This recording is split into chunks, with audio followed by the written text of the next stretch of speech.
Engine को लेकर के। साथ ही सबसे पहले हम जान लेते हैं कि इंजन क्या होता है।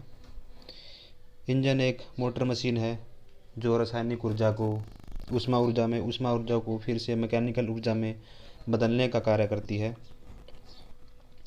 और सबसे पहले मैं बता दूं कि आपको इंजन हमेशा आमतौर पर दो प्रकार के होते हैं जो हम इन्हें वर्गीकृत करते हैं स्टार्टिंग से। सबसे पहले आईसी इंजन, उसके बाद होता है एक्सटर्नल कम्बशन इंजन यानी कि ईसी इंजन। आईसी इंजन का मतलब होता है इंटरनल कम्बशन इंजन यानी कि आंतरिक दहन इंजन, और ईसी एक्सटर्नल कम्बशन यानी कि बाहरी दहन इंजन बोल सकते हैं हम इसे। जो ताप इंजन होते हैं वो दो प्रकार के होते हैं जिसमें आंतरिक दहन और बाह्य दहन इंजन आते हैं। ईंधन जलाकर गर्मी उत्पन्न करता है इंजन हमेशा, उसके बाद इस ऊष्मा को मैकेनिकल ऊर्जा में परिवर्तित करने का कार्य करता है। आइए हम एक एक करके जानते हैं कि इंजन का वर्गीकरण किस प्रकार दिया हुआ है। साथियों, मैं आपको बता दूं कि मैं इस वीडियो में सिर्फ बुक में दिया गया ही सिलेबस कवर करने का प्रयास करता हूं ताकि बच्चों को अधिक से अधिक समझ में आ जाए, वो अपने सिलेबस को पूरा कर सकें। साथियों, सबसे पहले हम बात करते हैं ऑटोमोबाइल इंजनों के वर्गीकरण के बारे में। जैसा कि आप बुक में देख पा रहे हैं, सबसे पहले दिया हुआ है ऑपरेशन साइकिल यानी कि कार्य चक्र। ऑपरेशन के आधार पर इंजन कितने प्रकार के होते हैं, ऑपरेशन साइकिल के आधार पर इंजन कितने प्रकार के होते हैं। सबसे पहले इसमें है ऑटो साइकिल इंजन, जिसे हम पेट्रोल इंजन कह सकते हैं। दूसरा इसका प्रकार है डीजल साइकिल इंजन, जिसे हम डीजल इंजन कहते हैं। उसके बाद मैं बात करता हूँ स्ट्रोक संख्या प्रति साइकिल यानी कि स्ट्रोक संख्या के आधार पर इंजन का वर्गीकरण। इसमें दो प्रकार के इंजन होते हैं, 2 स्ट्रोक इंजन व 4 स्ट्रोक इंजन यानी कि 4 स्ट्रोक इंजन। जैसा कि आप जानते हैं कि इंजन दो प्रकार के होते हैं स्ट्रोक के आधार पर, जैसे कि पुराने व्हीकलों में यानी कि यामा या फिर चेतक बजाज में 2 स्ट्रोक का इंजन आता था, 2 स्ट्रोक का। अब जितने भी हम इंजन यूज़ करते हैं वो 4 स्ट्रोक के इंजन होते हैं आमतौर पर। उसके बाद मैं बात करता हूँ ईंधन प्रयोग के आधार पर, फ्यूल यूज के आधार पर इंजन कितने प्रकार के होते हैं। साथियों, ईंधन प्रयोग के आधार पर मैं बात करता हूं तो पेट्रोल इंजन, डीजल इंजन व गैस इंजन। हम पेट्रोल इंजन को गैसोलीन इंजन भी बोल सकते हैं। उसके बाद मैं बात करता हूं प्रज्वलन के आधार पर यानी कि कम्बशन के आधार पर या इग्निशन के आधार पर। इग्निशन के आधार पर इंजन दो प्रकार के होते हैं, जैसा कि आप बुक में देख पा रहे हैं पॉइंट 4 को नंबर 4 पे जो दिया गया है। इग्निशन के आधार पर इंजन दो प्रकार के होते हैं, स्पार्क इग्निशन इंजन यानी कि चिंगारी के द्वारा इग्निशन करने वाला इंजन, इसे हम एसआई इंजन भी कहते हैं यानी कि स्पार्क इग्निशन इंजन। एसआई का मतलब होता है स्पार्क इग्निशन इंजन। और दूसरा प्रकार होता है इसका कंप्रेशन इग्निशन इंजन यानी कि संपीड़न इग्निशन इंजन, इसको हम सीआई इंजन भी कहते हैं यानी कि कंप्रेशन इग्निशन इंजन। उसके बाद मैं 5वें पॉइंट पर चलता हूँ। सिलेंडरों की संख्या के आधार पर भी इंजन कई प्रकार के हो सकते हैं, जैसा कि आप देख पा रहे होंगे 1 cylinder engine, 2 cylinder engine, 3 cylinder engine, 4 cylinder engine, अतः 6 सिलेंडर इंजन व 8 सिलेंडर इंजन, 12 सिलेंडर इंजन व 16 सिलेंडर इंजन। सिलेंडरों की संख्या के आधार पर इंजन कई प्रकार के हो सकते हैं, जैसे कि आपने देखा होगा। उसके बाद मैं बात करता हूँ नंबर 6 पॉइंट की, तो सिलेंडरों की व्यवस्था के आधार पर कि जो सिलेंडर होते हैं उनको किस तरह से फिट किया जाता है व्हीकल के ऊपर, उनकी व्यवस्था किस प्रकार से, उनकी फिटिंग किस आधार पर है, वर्टिकल है या हॉरिजॉन्टल है। जैसा कि आप देख रहे हैं वर्टिकल इंजन। सबसे पहले वर्टिकल का मतलब होता है खड़ा हुआ, यानी कि बिल्कुल सीधी चीज़ को हम वर्टिकल कह सकते हैं। जैसे कि प्यारे बच्चों, आप जानते होंगे होंडा के बाइक में जो इंजन लगा होता है वो वर्टिकल इंजन होता है, और स्प्लेंडर बाइक में जो इंजन होता है वो हॉरिजॉन्टल इंजन का प्रकार माना जाता है। सबसे पहले था वर्टिकल इंजन, उसके बाद है हॉरिजॉन्टल इंजन। जैसा कि मैंने बताया है कि जो बाइक में होता है जो क्षैतिज अवस्था में लगा होता है। उसके बाद करते हैं हम वी टाइप इंजन। साथियों, जैसे कि आपने वी टाइप इंजन देखे होंगे जिसके 2 सिलेंडर होते हैं जो वी शेप से आपस में जुड़े होते हैं, उन्हें वी टाइप इंजन बोल सकते हैं। उसके बाद अपोजिट सिलेंडर इंजन, विरोध सिलेंडर इंजन भी हो सकता है। उसके बाद रेडियल इंजन भी होता है। उसके बाद हम बात करते हैं 7 पॉइंट की, तो वाल्व अवस्था के आधार पर इंजन, वाल्व अरेंजमेंट के आधार पर इंजन कितने प्रकार के हो सकते हैं, जैसे कि एल हेड इंजन हो सकता है। उसके बाद है आई हेड इंजन, उसके बाद एफ हेड इंजन भी होता है वाल्व की व्यवस्था के आधार पर। उसके बाद टी हेड इंजन भी वाल्व व्यवस्था के आधार पर होता है। उसके बाद हम बात करते हैं नंबर 8 पॉइंट की, तो उसके बाद है कूलिंग के आधार पर इंजन, शीतलन के आधार पर इंजन। एयर कूल्ड इंजन हो सकता है पहला प्रकार, इसका दूसरा प्रकार है वाटर कूल्ड इंजन। साथ ही मैं आपको बता दूं कि एयर कूल्ड इंजन होता क्या है। एयर कूल्ड इंजन वो होता है जो एयर के माध्यम से ही इंजन जो कूल्ड होता है, हवा के माध्यम से ही जो इंजन ठंडा होता है, यानी कि अपने तापमान को मेंटेन करता है, उसे हम एयर कूल्ड इंजन कहते हैं। ये हमेशा बाइक में, आइसर ट्रैक्टर में देखने को मिलता है, जहाँ पे सिंगल सिलेंडर होता है, या फिर कम छोटे वाहनों में, या फिर कम कैपेसिटी वाले इंजन में ये देखने को मिलता है। उसके बाद हम बात करते हैं water cooled engine. Water cooled engine का मतलब होता है कि इसे वाटर या एक कूलेंट के द्वारा इसके तापमान को मेंटेन किया जाता है। उसके बाद हम चलते हैं नंबर 9 पे कि उसके बाद नंबर 9 के बाद बात करते हैं कि हम स्पीड यानी गति के आधार पर इंजन होते हैं। ये 3 प्रकार के हो सकते हैं, जैसे कि लो स्पीड इंजन होता है, उसके बाद होता है हाई स्पीड इंजन, उसके बाद मीडियम स्पीड इंजन। ये 3 प्रकार के इंजन होते हैं स्पीड के आधार पर। उसके बाद मैं बात करता हूँ नंबर 10 की, तो ईंधन इंजेक्शन की विधि के आधार पर इंजन, कि ईंधन है जो हमारा फ्यूल है वो इंजेक्शन किस प्रकार से होता है उसके अंदर, उसके आधार पर इंजन को भागों में बांटा गया है। जैसे कि पहले बात करता हूँ मैं कार्बोरेटर इंजन। जैसे कि आपने बाइक वगैरह में देखा होगा कि कार्बोरेटर इंजन का इस्तेमाल करते हैं।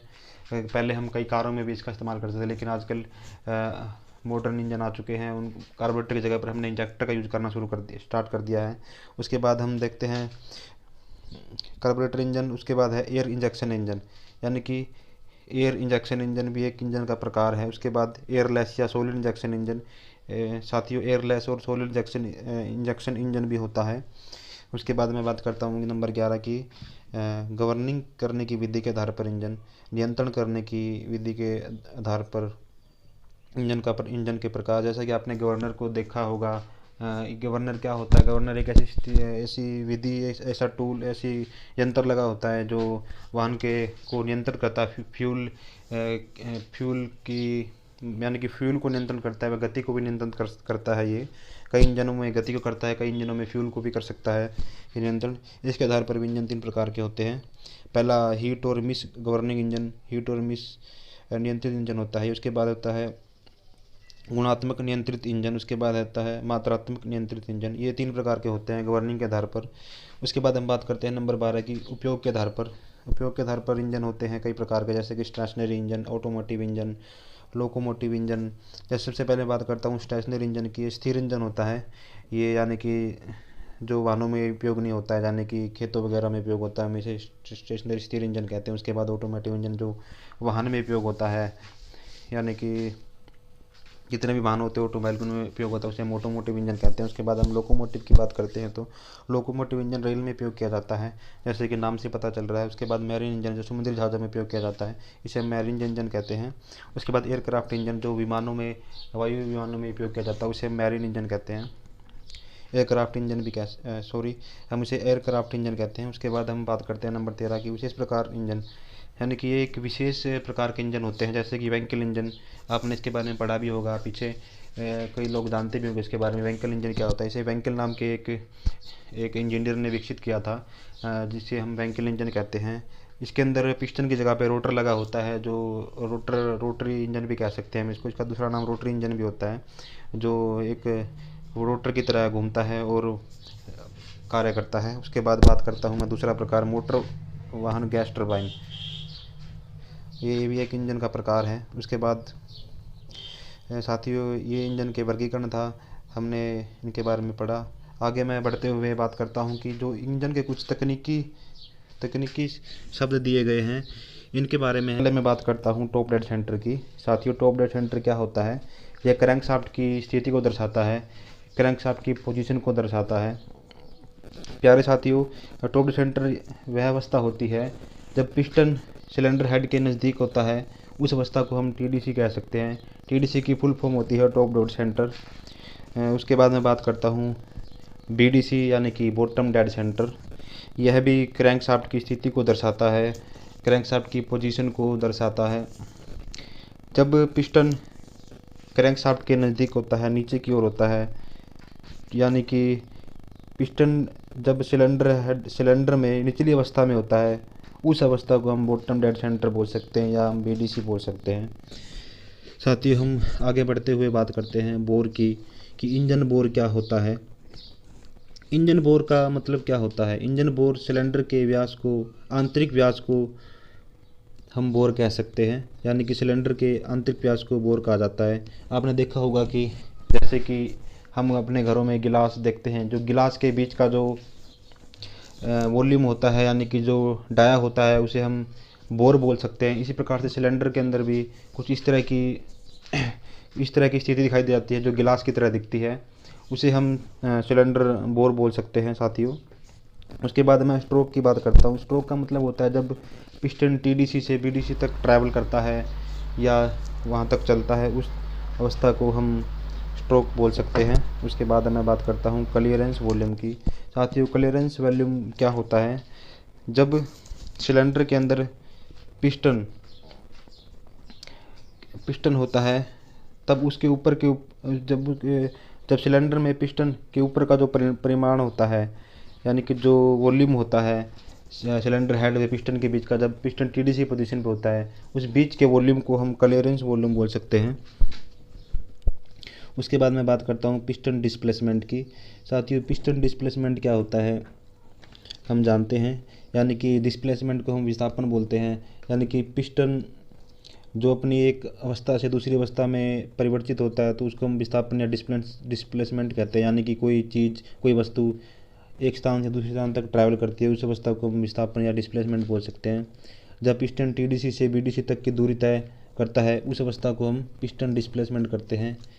यानी कि पिस्टन जब टीडीसी से बीडीसी तक की दूरी को तय करता है, यानी कि पिस्टन जब सिलेंडर हेड के पास होता है, जब वह नीचे की ओर आता है क्रैंकशाफ्ट की तरफ, तो उस पूरी अवस्था को हम, जो वो वॉल्यूम डिस्प्लेसमेंट करता है, डिस्प्लेस करता है, उस अवस्था को हम पिस्टन डिस्प्लेसमेंट बोलते हैं।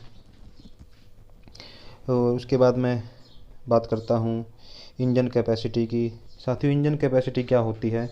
हम इंजन कैपेसिटी को कैसे मापते हैं? यानी कि देखो आप, इंजन के अंदर जब एक पिस्टन होता है या 4 पिस्टन होते हैं, जब उन पिस्टनों का टोटल विस्थापन को हम उसके परिमाण को देखते हैं, तो हम उसे हम इंजन कैपेसिटी कह सकते हैं। यानी कि आप जानते होंगे कि जब सीसी, जितना बड़ा इंजन होगा उतने ज़्यादा सीसी होंगे, और जितने ज़्यादा सिलेंडर होंगे उतना ज़्यादा सीसी या इंजन की कैपेसिटी उतनी ज़्यादा होगी। जब चारों पिस्टन इकट्ठे चलेंगे तो ऑटोमेटिकली ही इंजन की कैपेसिटी को बढ़ाएंगे। हम इसे इंजन क्षमता या इंजन कैपेसिटी कह सकते हैं।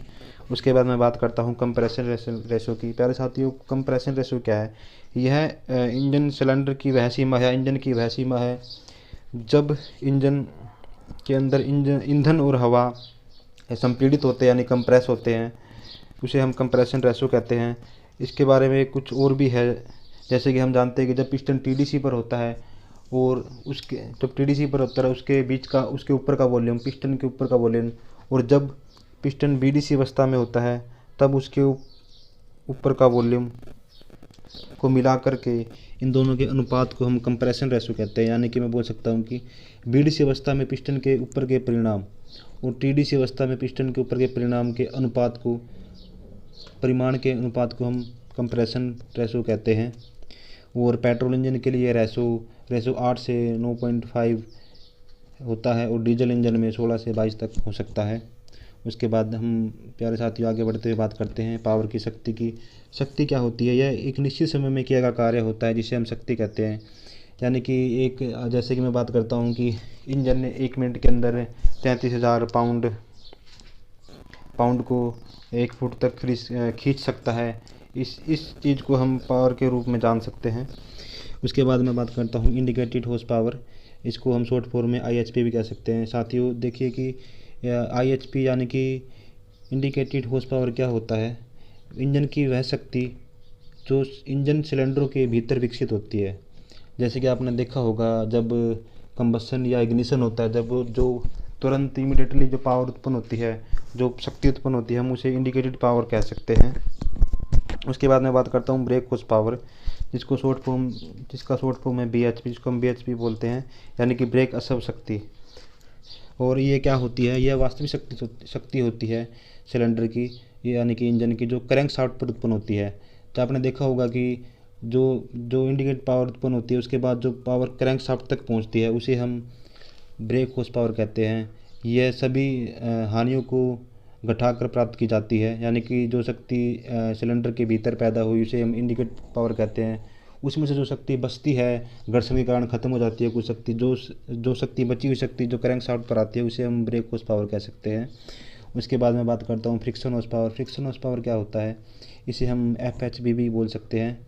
यह एक शक्ति की मतलब कि हानि है, यानी कि जब जो शक्ति सिलेंडर के भीतर पैदा होती है और जो क्रैंक शाफ्ट पर होती है, जो शक्ति घर्षण के कारण ख़त्म होती है, मूविंग पार्ट्स के कारण ख़त्म होती है, उसे हम फ्रिक्शन हॉर्स पावर कह सकते हैं। यानी कि जो फ्रिक्शन या घर्षण के कारण ख़त्म होती है, उसे हम फ्रिक्शन हॉर्स पावर कहते हैं। उसके बाद मैं बात करता हूँ इंजन टॉर्क की। साथ ही जो टॉर्क क्या होता है, वैसे तो हम टॉर्क की बात करें तो जब हम किसी घूमते व्हील के ऊपर एक अलग से रोड लगा दें, यानी कि वो व्हील इस रोड को खींचने की क्षमता रखता है, तो उस शक्ति को हम टॉर्क कह सकते हैं। या फिर मैं कह सकता हूँ कि जैसे हम नट बोल्ट के ऊपर चाबी पाने से नट को कसते हैं, जो टॉर्क लगाते हैं, रोटेशनल टॉर्क लगाते हैं, उसे हम टॉर्क का रूप, यानी कि टॉर्क बोल सकते हैं। टॉर्क का रूप होता है। हम इंजन टॉर्क की बात करते हैं तो इंजन में क्या होता है, जब सिलेंडर के अंदर पिस्टन जब TDC पर होता है, जब कंप्रेशन के दौरान जो पावर, जो कंबशन या इग्निशन के दौरान जो पावर फोर्स उत्पन्न होती है, फोर्स कनेक्टिंग रोड के माध्यम से क्रैंक शाफ्ट पर आ जाती है, और वह क्रैंक शाफ्ट से वो पावर होते हुए व्हील तक आ जाती है, फ्लाई व्हील तक आ जाती है। यानी कि व्हील, क्रैंक शाफ्ट के अंदर व्हील को घुमाने की जो पावर है, जो फोर्स उत्पन्न हुई है, उस फोर्स को ही हम टॉर्क बोलते हैं। साथियों, आज के वीडियो में बस इतना ही। धन्यवाद।